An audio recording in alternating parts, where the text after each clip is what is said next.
Quelle est la poupée la moins jolie? Celle-là, Pourquoi? parce qu'elle est noire. Ce test a été réalisé à plusieurs reprises à travers le temps. La première fois, il a été réalisé il y a 20 ans. On était sensiblement dans les années 2000 par là. La deuxième fois, il a été réalisé il y a 12 ans. Et la troisième fois, il y a 7 ans, 6-7 ans. Ce test a été réalisé par des entités différentes, naturellement avec des objectifs différents. Je vais déjà vous laisser écouter et ensuite on se reprend à la fin pour que je vous pose mon commentaire.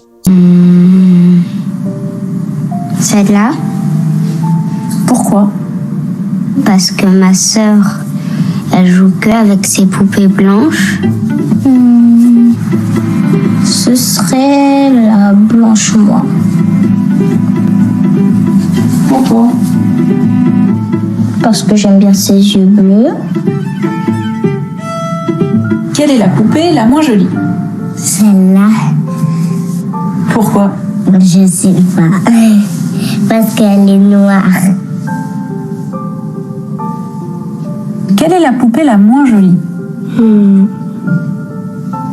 La noire. Parce que j'aime pas trop le noir. Pourquoi? Parce que tous les enfants de mon école, ils sont blanches. Et moi, quand je serai grande, je mettrai de la crème pour devenir blanche. Bien, les amis, vous avez écouté.